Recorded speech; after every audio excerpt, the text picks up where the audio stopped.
did that and place it at my head, and a voice said to me, no, test it first. My friend get up and put his hand at his side. I almost urinate myself.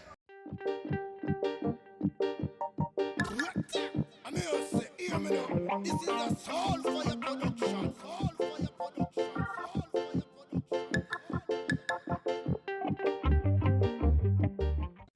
Welcome to a new and informative program called Prisoner's Voice. I am your host, Henzel Muir, aka Christian. This program will highlight you and give you information about what is happening behind bars. You do have a eye there, you do have a ears there, so what is really happening behind there? This video is to introduce the program and introduce the host. I have some interesting topics I will share with you weekly of activities that happens inside the prison, and also how the prison is situated. This program is about the truth from the past and what is happening presently. Many times we think we know the truth, what happened inside here based on the news. But let me tell you, no, because I was in there. And when I was in there, things happened. And the news media turned up for a report only to get what the system want to tell them. And by the time them edit for them news and put it out, I wonder to myself, hold on, I know this happening at the prison today. They share the information to the media to protect themselves, to let themselves look good. So this program is all about the truth. This program is about the way forward for the welfare of inmates, for the welfare of staff, and for the welfare of the system. There are too many setbacks, there are too many old methods still being used in the system to reform and to rehabilitate inmates and to improve the system. Well, when it can't work, because the first thing, we need a new prison. We need, put out politics, put out everything. We need a new prison. When the offer did make, we should have taken it straight up. So, recreational area, in the detention area, and the section, in the bath area, in the medical unit, in the kitchen, in the store. This program is all about sensitizing you. Listen, nothing on your law exercise in the prison by the members of staff.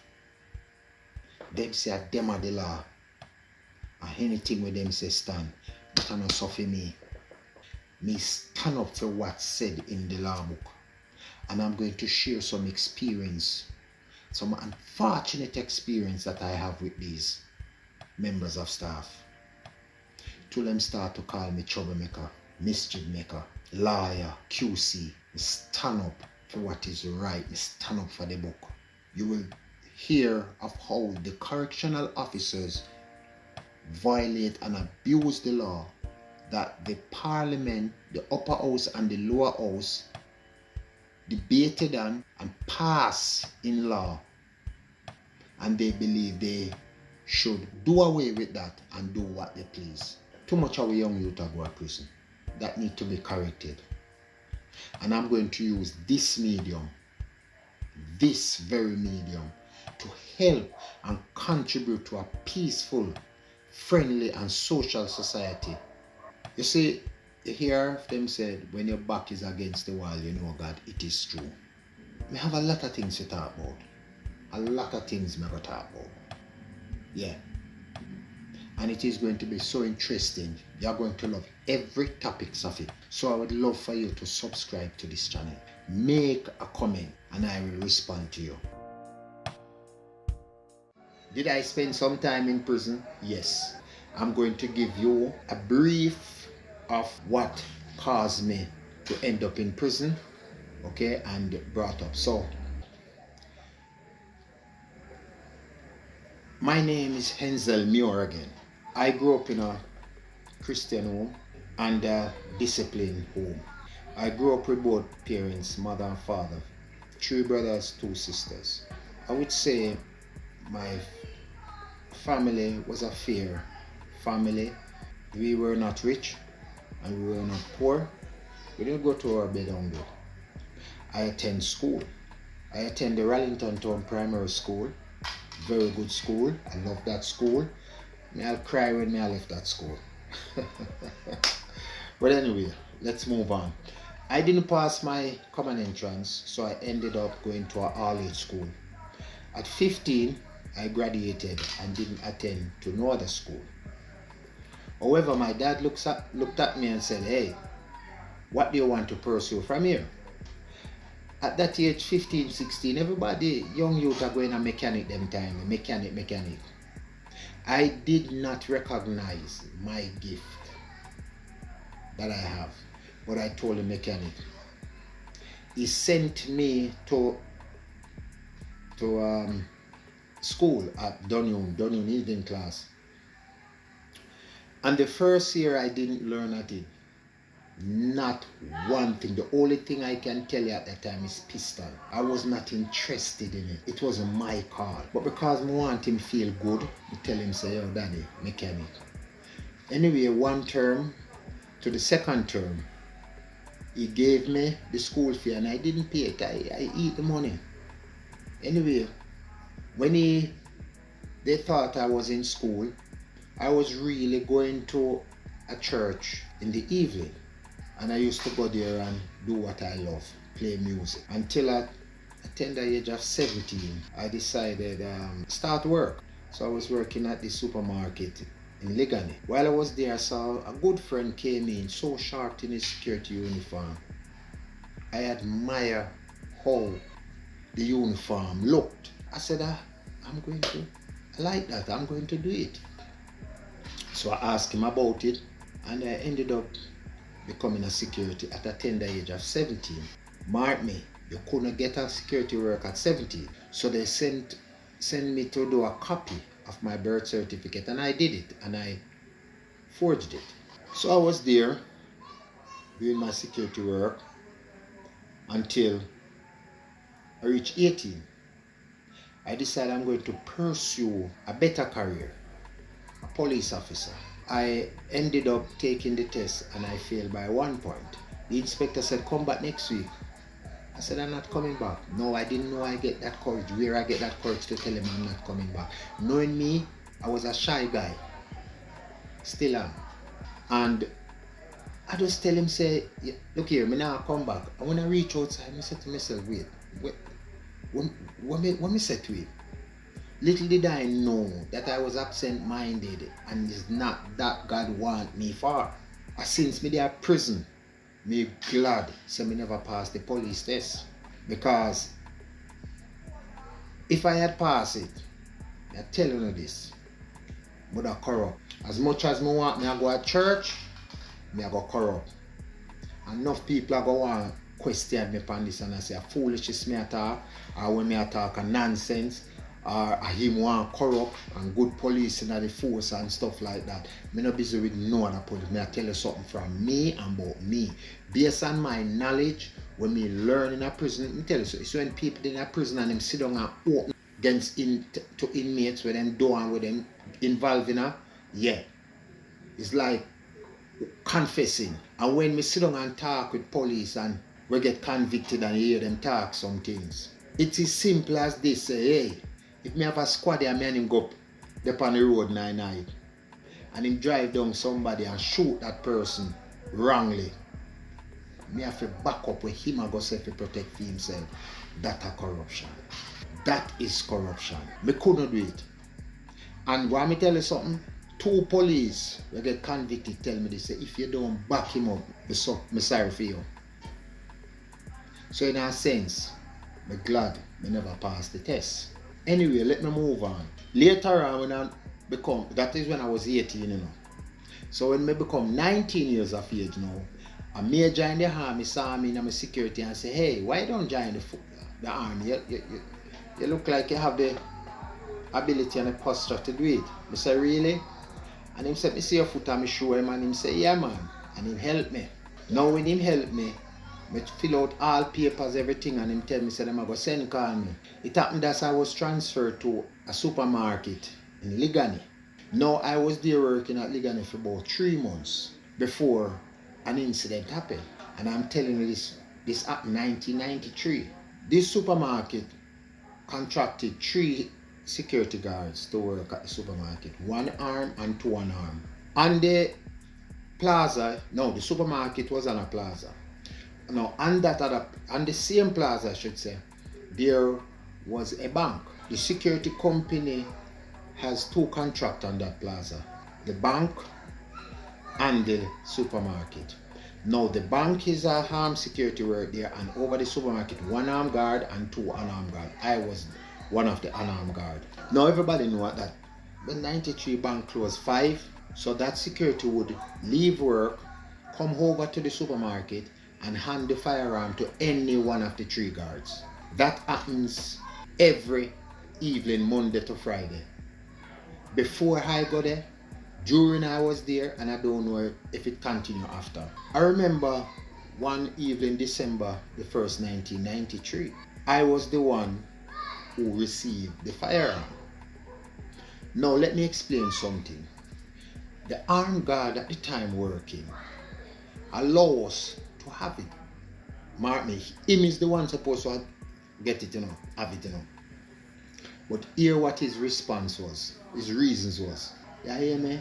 Anything can happen, me can't have 2 firearms for me. Best one I know to have 1 for backup. So we agreed to that. And we say, alright then, no problem. Anyone we can have it for backup if anything. So I was the one who received that firearm. And I had the firearm till about 6:30. Normally would I keep the firearm until when the supervisor come, like say 8:39, between those minutes, between that hour. So it happens that December the 1st, I have planned to do another duty in the night shift. And the reason for that, it was this week, fortnight week, would be Christmas Day week. So I decided to say, okay, I'm going to do extra time so that I can get some extra money for the Christmas. Now other security who have the same idea with me was waiting outside. He came to my location to wait on me so we can go a base and we get a duty. So he was there waiting on me. So when he came, I decided no, so I'm going to leave. So I approached the next security, which is my co-worker, my friend, a good friend, and told him that, I'm going to leave now and I'm going to leave the firearm with you. So himself, so want me if the supervisor come and ask me. So we were there trying to find some answer, because respect to his Christianity, he didn't want to tell no lie. So we were trying to farm some answers to give him. And while we were there, I started to mishandle the firearm, play with the firearm. It's another case to me as an absent mind, because knowing me, I am not that type of person to play with a firearm. I started to play with the firearm and play a dangerous game, Russian roulette. Russian roulette, if you don't know, is where you left 1 shot in the gun, spin the barrel, and you turn it at your head and pull the trigger. Now I did that and place it at my head, and a voice said to me, no, test it first. So when I was bringing on my hand, I pulled the trigger. That is another wrong thing me do.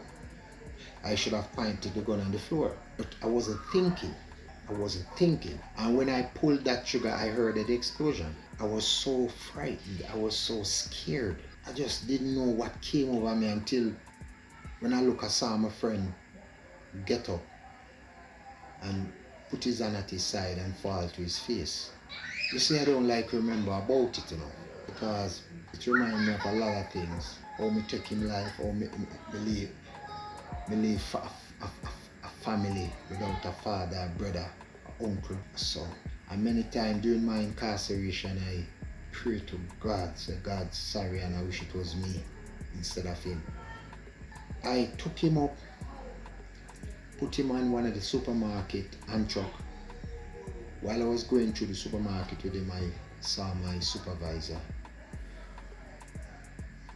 I said to myself, why never come 5 minutes before? Anyway, we put him in the vehicle and head to hospital, and the doctors came out, look, and don't even budge.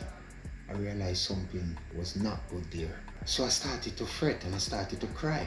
However, while I was going to the hospital, other security asked me what happened. I told him.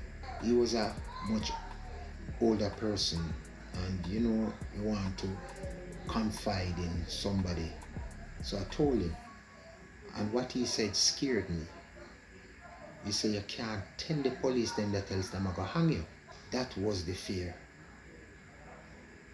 Everything in me gone screwed. Everything gone bad. Everything gone sad.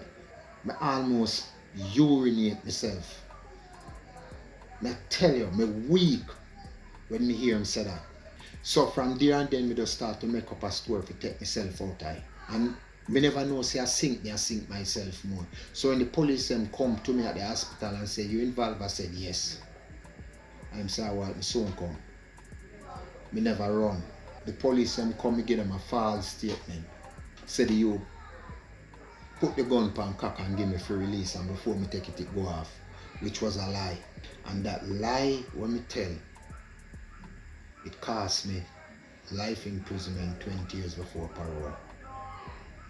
I spent 21 years. And during that 21 years, I asked God to let His Spirit watch over me. And I believe God heard that, because see me here, at no time I forgot Him, and it grieved me up to today's date. And I'm doing this for Him, really. I owe Him. So this program is all about my experience.